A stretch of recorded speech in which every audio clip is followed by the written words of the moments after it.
Արմեզիա YouTube-յան ալիքում ԱՄՆ գլխավոր լուրերն են, ես Հարություն Մինասյանն եմ, բարև ձեզ, կանխավ շնորհակալություն բոլորին, խնդրանքս երբեք չմերժելու համար, այն է ալիքին բաժանորդագրվելը, լուրերը լայքելը եւ այն տարածելը։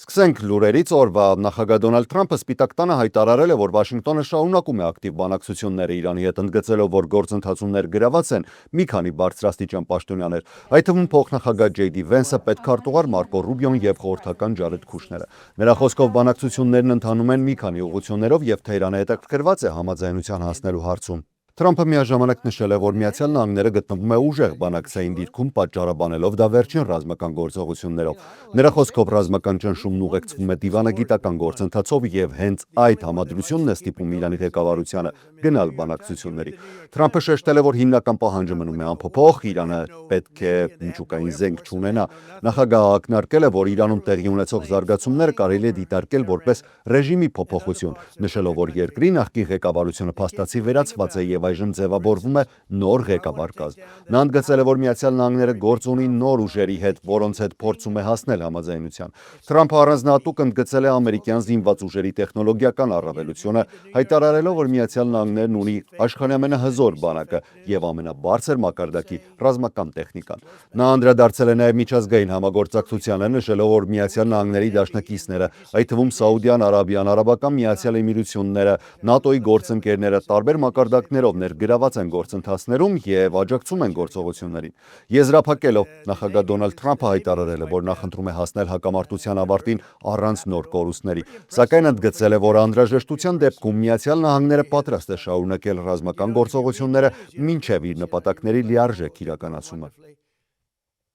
Նույն միջոցառման շրջանակում պատերազմի նախարար Փիթ Հեքսեթը հանդես է եկել հայտարարությամբ արդեն ռազմական մասով, ներկայացնելով Իրանի դեմ ընթացող գործողությունների արդյունքները։ Պենտագոնի ղեկավարի խոսքով Միացյալ Նահանգների եւ Իսրայելի համատեղ գործողությունների արդյունքում Իրանի ռազմական համակարգը կարճ ժամանակում կրել է ծանր հարվածներ։ Նա նշել է, որ ժամանակակից պատմության մեջ առաջին անգամ է, երբ մի ամբողջական եւ զարգացած բանակ այսքան արագ եւ ամբողջական կերպով ոչնչացվում է, ընդգծելով, որ թիրախավորվել են Իրանի ռազմածովային ուժերը, օդուժը, հակաօդային պաշտպանությունը, ինչպես նաև ռազմական ղեկավարությունը եւ ռազմավարական ենթակառուցվածքները։ Նրա գնահատմամբ գործողություններն իրականացվել են գերազանցող ուժի կիրառմամբ առաջին իսկ օրվանից, ինչը ըստ նրա վճռորոշ դեր է ունեցել արդյունքների հասնելու համար։ Նրա խոսքով Միացյալ Նահանգների ղեկավարությունը հստակ սահմանել է նպատակը եւ ռազմական գործողությունները շարունակվելու են այնքան ժամանակ, որքան անհրաժեշտ կլինի այդ արդյունքին հասնելու համար։ Նախագահ Թրամփը հավելել է, որ ռազմական ղեկավարության որոշ ներկայացուցիչներ նախընտրում են շարունակել գործողությունները մինչև լիարժեք հաղթանակ։ Այսպիսով,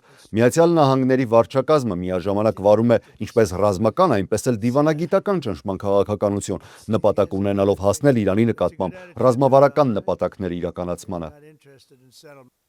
Իսրայելի պաշտպանության բանակը հայտարարել է, որ շարունակում է լայնածավալ ռազմական գործողությունները Իրանում եւ Լիբանանում գործելով ըստ նախապես հաստատված ծրագրի եւ քաղաքական ղեկավարության հրահանգների։ Բանակի խոսնակ բրիգադի գեներալ Էֆի Դեֆրինի խոսքով օրվա ընթացքում շարունակվել են հրթիռային հարձակումները Իրանի եւ Լիբանանի կողմից։ Հյուսիսային բնակավայրերի ուղղությամբ արձակված հրթիռների հետևանքով սպանվել է իսրայելի քաղաքացի։ Խոսնակը հայտնել է, որ իսրայելական բանակը վերջին 24 ժամում իրականացրել է պատասխան գործողություններ, մի քանի ալիքով հարվածներ իրականացնելով Իրանի տարածքում, թիրախավորելով հրամանատարական կենտրոններ, հրթիռային կայաններ եւ արտադրական օբյեկտներ։ Նշվում է, որ հարվածներն ուղղված են հրթիռային համակարգի ամբողջ շղթայի դեմ, արտադրությունից մինչև արձակում։ Իսրայելը շարունակում է գործողությունները նաեւ Հեզբոլայի դեմ, ընդլայնելով ինչպես օդային, այնպես էլ ցամաքային գործողությունները։ Նշվում է, որ նոր ուժեր են տեղափոխվել հյուսիսային ուղղությամբ եւ առաջիկա օրերի մարտական գործողությունները կուժեղացվեն։ Գլխավոր շտաբի որոշմամբ Լիտանի գետը սահմանվել է որպես անվտանգության գիծ եւ բանակը գործողությունները իրականացնում այդ տարածքում կանխելու հրթիռային հարվածները Իսրայելի բնակավայրերի ուղղությամբ։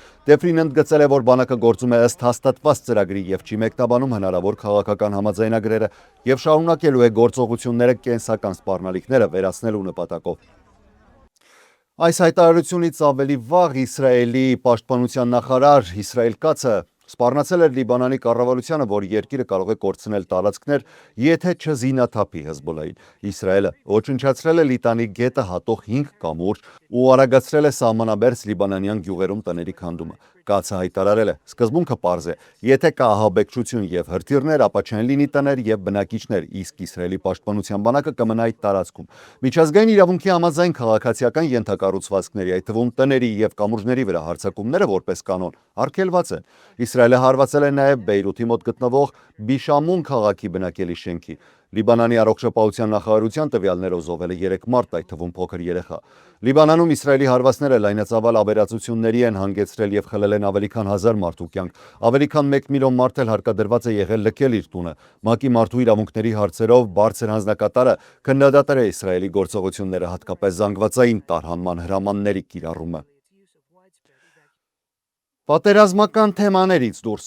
Մարքվեյն Մալինը ստանձնել է ներքին անվտանգության նախարարության ղեկավարի պաշտոնը, դառնալով երկրի ներքին անվտանգության համակարգի գլխավոր պատասխանատուներից մեկը։ Մալինը երկար տարիներ ներկայացրել է Օքլահոմա նահանգը կոնգրեսում, սկզբում որպես ներկայացուցիչների պալատի անդամ, ապա որպես սենատոր։ Նա համարվում է Դոնալդ Թրամփի քաղաքական դաշնակիցներից մեկը եւ ակտիվ դեր է ունեցել սահմանների անվտանգության, ներգաղթի վերահսկման եւ արտաքին անվտանգության հարցերում։ Մալինը նաև առանձնանում է իր ծագումով լինելով Չերոկի ցեղի անդամ եւ ԱՄՆ սենատում այդ համայնքը ներկայացնող եզակի գործիչներից մեկը։ Նա բազմիցս է հանդես եկել տեղաբնակ համայնքների իրավունքների պաշտպանության օգտին։ Երթման արարողությունից հետո Մալինը հայտարարել է, որ իր հիմնական նպատակն է ապահովել երկրի անվտանգությունը անկախ քաղաքական բաժանումներից։ Իր ելույթում նա ընդգծել է, որ պատրաստ է աշխատել ամեն օր եւ պայքարել մինչեւ վերջ, նշելով, որ վստահությունը, որը ստացել է նախագահից, պարտավորեցնում է իրեն առավելագույն պատասխանատվությամբ մոտենալ այս պաշտոնին։ Մարքվեյ Մալինը փոխարինում է այս պաշտոնում Քրիստի Նոեմին։ Կրքերը ներքին անվտանգության նախարարության շուրջ չեն հանդարտվում։ Դեմոկրատ 2 սենատորներ հրապարակել են նախկին նախարար Քրիստի Նոեմի ղեկավարությամբ իրականացված գովազդային արշավի մանրամասները։ Վերմոնտից սենատոր Փիթեր Ուելչը եւ Կոնեկտիկուտից սենատոր Ռիչարդ Բլումենթալը հայտարարել են, որ խոսքը վերաբերում է շուրջ $220 միլիոն արժողությամբ գովազդային արշավին, որի շրջանակում մի շարք պայմանագրեր են կնքվել արտաքին կազմակերպությունների հետ։ Ներքին անվտանգության նախարարությունը Safe America մեդիա ընկերությանը տրամադրել է $143 միլիոն պայմանագիր, որը հետագայում ենթապայմանագրով փոխանցվել է The Strategy Group ընկերությանը գովազդի արտադրության համար։ Սենատորների տվյալներով միայն արտադրական որոշ ծախսեր արդեն իսկ կասկածելի չափերի են հասել։ Սենատոր Վելչը հայտարարության մեջ նշել է, որ այս ամենը հիշեցնում է վատնում, խարդախություն եւ չարաշահում, ընդգծելով, որ պետական միջոցները ծախսվել են անհիմն եւ չափազանց թանկ արտադրական գործընթացների վրա։ Քրիստի Նոեմը իր հերթին պնդել է, որ գովազդային արշավն իրականացվել է նախագահ Դոնալդ Թրամփի խնդրանքով եւ տեսանյութում նա շնորհակալություն հայտնում նախագահին սահմանը փակելու համար։ Սակայն կոնգրեսում վերջերս տեղի ունեցած լսումների ընթացքում Լուիզիանայից սենատոր Ջոն Քենեդին հայտարարել է, որ Թրամփը տեղյակ չի եղել արշավի իրական ծախսերից եւ ծրագրի հիմնական նպատակը եղել է Նոեմի ճանաչելիության բարձրացումը։ Հատկանշական է, որ Նոեմի պաշտոնանկությունից առաջ նախագահ Թրամփը եւս հայտարարել էր, որ ինքը երբեք տեղյակ չի եղել այդ գովազդային արշավի ծրագրերից։ Սենատորները նշել են, որ այս թեմայով լսումների կդիմեն, իսկ խախտումների դեպքում արդեն գլխավոր դատախազությունը գործի կանցնի։ Պետքարտուղար Մարկո Ռուբիոն ցուցմունք է տվել դատարանում կապված գրեթե 1 տասնամյակ առաջ տեղի ունեցած իր շփումների հետ նախկին կոնգրեսական Դեյվիդ Ռիվերայի հետ, որը մեղադրվում է Վենեսուելայի կառավարության օգտին գաղտնի լոբինգ իրականացնելու մեջ։ Ռիվերան եւ նրա գործընկերը 2022 թվականին մեղադրվել են փողերի լվացման եւ օտարերկրագործակալի գրանցման օրենքը խախտելու մեջ, այն բանից հետո, երբ ստացել էին մոտ $50 միլիոն լոբիստական պայմանագիր Նիկոլաս Մադուրոյի կառավարությունից։ Ռիվերան հերքում է բոլոր մեղադրանքները։ Դատանում Ռուբիոն հայտնել է, որ ինքը եւ Ռիվերը մտերիմ ընկերներ են եղել դեռևս 2000-ականների սկզբից, երբ միասին աշխատում էին Ֆլորիդայի օրենսդիր մարմնում եւ հետագայում էլ պահպանել են կապը Վաշինգտոնում։ Ռուբիոն պատմել է, որ 2017 թվականին Ռիվերան դիմել է իրեն, ասելով, որ ցանկանում է քննարկել Վենեսուելայի հետ կապված կարևոր հարց։ Հանդիպման ընթացքում Ռիվերան ներկայացրել է ծրագիր, որի նպատակն էր ի սկզբանե համոզել Մադուրոյին հեռանալ իշխանությունից, համագործակցելով վենեսուելացի մեդիա գործիչ Ռաուլ Գորինի հետ։ Ռուբիոն նշել է, որ սկզբում կասկածանքով է վերաբերվել այդ առաջարկին, ընդգծելով, որ Մադուրոյի շրջապատում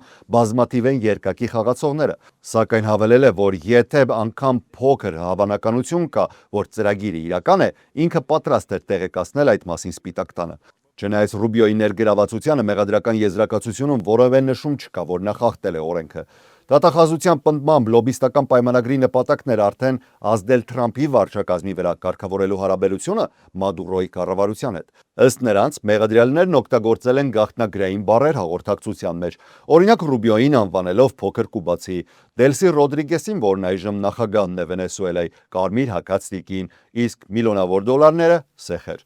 Պաշտպանական կողմը պնդում է, որ Ռիվիերայի գործունեությունը եղել է առևտրային բնույթի և կապված է եղել ExxonMobil ընկերությունը Վենեսուելային վերադարձնելու փորձերի հետ, ինչը ըստ նրանց չի պահանջում օտարերկրյա գործակալի գրանցում։ Այդ գործը առանձնահատուկ է նաև նրանով, որ հազվադեպ է պատահում, երբ գործող կառավարության բարձրաստիճան անդամը, այս դեպքում պետքարտուղարը, դատարանում ցուցմունք է տալիս քրեական գործի շրջանակում։ Սենատում արագացված բանակցություններ էին ընթանում ներքին անվտանգության նախարարության ֆինանսավորման շուրջ ստեղծված փակուղին հաղթահարելու նպատակով, քանի որ իրավիճակը լուրջ խնդիրներ է առաջացրել երկրի օդանավակայաններում։ Քննարկվող առաջարկի համաձայն նախատեսվում է վերականգնել նախարարության մեծ մասի ֆինանսավորումը, այդ թվում տրանսպորտային անվտանգության վարչության TSA աշխատակիցների աշխատավարձերը, որոնք փետրվարի 14-ից շարունակ աշխատում են առանց վարձատրության։ Միևնույն ժամանակ առաջարկվում է չֆինանսավորել ներգաղթի և մաքսային ծառայության ICE հիմնական գործողությունները, որոնք դարձել են քաղաքական հիմնական հակասությունների կենտրոնը։ Սակայն այս ամենի կողքին հանրապետականները պահանջում են Safe America ակտի համաձայնեցումը, որը պարտադիր է դարձնում անձը հաստատող փաստաթղթի առկայությունը ընտրությունների ժամանակ։ Սենատի մեծամասնության ղեկավար Ջոն Թյունը հայտարարել է, որ պատրաստ են օրինագիծը դնել քվեարկության և ակնկալում են դեմոկրատների աջակցությունը վերականգնելու DHS-ի աշխատանքը և ավարտելու կառավարության մասնակի փակումը։ Մյուս կողմից դեմոկրատ սենատորներ Չակ Շումերը և Փեթի Մերին կոշտ քննադատության են ենթարկել նախագահ Դոնալդ Թրամփի և հանրապետականների գործողությունները։ Նրանց խոսքով բանակցությունները խափանվել են, և պատճառը հենց Թրամփի պահանջներն են, քանի որ նա փորձել է կապել ընտրական օրենսդրական փոփոխությունները, մասնավորապես Save Act-ը, օդանավակայանների անվտանգության ծառայության TSA-ի աշխատակիցների աշխատավարձերի հետ։ Շումերի խոսքով դեմոկրատներն 8 անգամ փորձել են աջակցել TSA-ի մաքուր ֆինանսավորմանը, սակայն առանց քաղաքական պայմանների, ու հանրապետականները բոլոր դեպքերում պայման են ներկայացրել ու արգելափակել այն։ Արդյունքում ըստ դեմոկրատների հազարավոր TSA-ի աշխատակիցներ շարունակում են աշխատել առանց վարձատրության, իսկ 450 ըստ վերջի տվյալների դիմել են աշխատանքից ազատվելու համար։ Ամերիկյան օդանավակայաններում ուղղակիորեն ժամերով ձգվող հերթեր են։ Դեմոկրատները քննադատում են նաև ներգաղթի ծառայության ICE կիրառումը օդանավակայաններում, նշելով, որ այդ գործակալները չեն իրականացնում անվտանգության հիմնական գործառույթներ, նրանք պնդում են, որ դա ոչ արդյունավետ քայլ է ու ստեղծում է լրացուցիչ լարվածություն ուղևորների շրջանում։ Մայրաքաղաք Վաշինգտոնում մեկնարկել է Fostering the Future Together միասին կերտելով ապագան գլոբալ գագաթնաժողովը, որը նախաձեռնել է ԱՄՆ առաջին տիկին Մելանիա Թրամփը։ Միջոցառմանը մասնակցում են տասնյակ երկրների առաջին տիկնայք, ղեկավարներ և տեխնոլոգիական ոլորտի առաջատար ներկայացուցիչներ, միավորված մեկ հիմնական նպատակով զարգացնել նոր սերնդի կրթությունն ու տեխնոլոգիական հնարավորությունները։ Բացման խոսքում տիկին Թրամփը ընդգծել է, որ նախաձեռնության առանցքում երեխաների հզորացումն է կրթության և նորագույն տեխնոլոգիաների միջոցով։ Գագաթնաժողովի մասնակցող երկրներին կոչ է արվել ձևավորել գլոբալ դաշինք, որը կգործի քաղաքական սահմաններից դուրս կենտրոնանալով բացառապես երեխաների ապագայի վրա։ Միջոցառման ընթացքում հայտարարվել է, որ տեխնոլոգիական հսկաներն, այդ թվում OpenAI-ը, Google-ը, Meta-ն, Microsoft-ը և Zoom-ը ներգրաված են նախաձեռնության մեջ աջակցելով կրթական և արհեստական բանականության ծրագրերի զարգացմանը։ Գագաթնաժողովի շրջանակում քննարկումները բաժանվել են մի քանի հիմնական ուղղությունների՝ արհեստական բանականություն կրթության մեջ, կրթական տեխնոլոգիաներ, թվային գրագիտություն և առցանց անվտանգության ապահովում։ Մասնակից երկրների ներկայացուցիչներն էլ ներկայացրել են իրենց փորձը։ Գագաթնաժողովը կշարունակվի ևս 2 օր և կազմակերպիչների խոսքով սա միայն սկիզբն է ուղղված համաշխարհային մասշտաբով կրթության և տեխնոլոգիայի նոր դարաշրջանի ձևավորմանը։ Ինչ այսքանը օրվա լրահոսից, ես Հարություն Մինասյանն եմ, շնորհակալ եմ ուշադրության համար, ամենակարևորը խաղաղ և առողջ եղեք, ցտեսություն։